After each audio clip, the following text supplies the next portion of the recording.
Hi folks, today I want to talk about the strong correlation between the efforts of the gold medal athletes at the London Olympics and the success of top business people. And I think there's three fundamental connections. The first is, when it comes to those top grade athletes, they know that state of mind is job number one. It's clear to them that there's very little difference between someone who comes first and someone who comes, say, fourth in most races. And they know that often it's the state of mind that you're in during that race. And that's why you'll see time and time again the best Olympic athletes spending serious time each day making sure that they're in the right state of mind. Now, why don't business people do this more often? Clearly, if you're in an excellent state of mind, then you're likely to perform better in meetings, you're likely to perform better in sales situations, you're likely to perform better all round and have a higher morale during the typical business day. So it's very clear to me that if you want to be a top level business performer, you've got to put state of mind first as well. Now there's two primary ways top Olympic athletes at the London Olympics did that. The first is they built their level of confidence. I believe that in athletics and certainly in business, that confidence is the number one determinant of whether you'll be successful in two ways. It makes you persist and perform at a high level. And second of all, it exudes a certain feeling that other people are attracted to.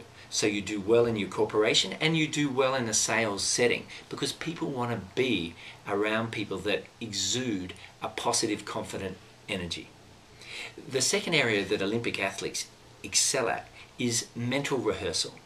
So you will see that almost every gold medal Olympic athlete at the London Olympics spent serious time each day mentally rehearsing themselves perform well, because all kinds of research going back to the 1960s with the East Germans has shown that when athletes mentally rehearse, that when they see a picture of themselves performing well and repeat it again and again and again, they are more likely to perform at that level. And it's exactly the same in business. If top business executives started visualizing, mentally rehearsing performing well each morning, then it's far more likely that they're going to be in a tip-top, high performance state of mind.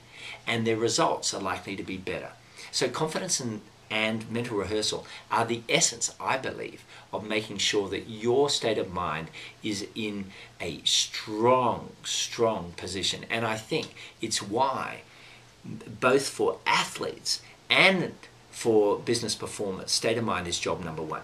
Point two, what we see when we're looking at the connection between the London Olympians and top business people is that boring rituals are the key to success.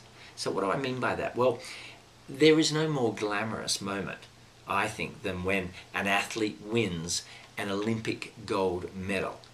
But their life is anything but glamorous. I mean, you know, Michael Phelps may be the greatest Olympic athlete of all time, but at the end he had to get up at 4:15 every morning and go through the pain barrier of endless, boring laps in the pool. Allyson Felix is one of the great sprinters of our time and had an extraordinary London Olympics. But at the crack of dawn, she's up working out in the gym. She's down at the track running till she almost vomits each and every day to push herself to the next level.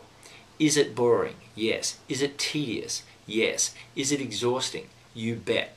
But do they keep doing it each day? Absolutely. They follow rituals that vary very little during the course of a week. And we've got to do the same. We've got to pick, as business people, we've got to pick what are the rituals that can ensure that I'm successful.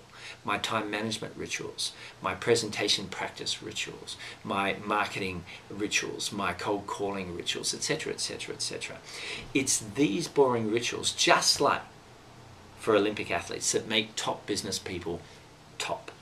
And my third correlation between Olympic athletes at London and high-performing business people is this, that Olympic athletes are very, very clear on the numbers.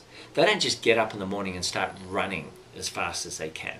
They are following very carefully monitored systems where they know the numbers they've got to reach, and they know the numbers they're at now, and they're very aware of what it takes to bridge that gap. They're highly numbers oriented. They're highly measurement oriented. And it's the same with top business people. Whether it's measuring the number of minutes that we spend on a task each day, or the number of hours we spend getting better each month learning or studying or doing courses, or whether it's studying the actual numbers of our business and working out how to finesse the percentages and finesse the end result. Top business people know their numbers well. And so what we see there is there's such a strong correlation between number orientation and success, whether you're an Olympic athlete or a top executive. So there you have it, guys. 3 really important areas I think that business people need to work on if they want to reach the top of their game. Just like London athletes, it comes down to your state of mind, your ability to do those boring rituals day after day that lead to success, and your ability to be clear on the numbers and measurement. And then you may not win a gold medal at the Olympics, but you will win a lot of gold in business.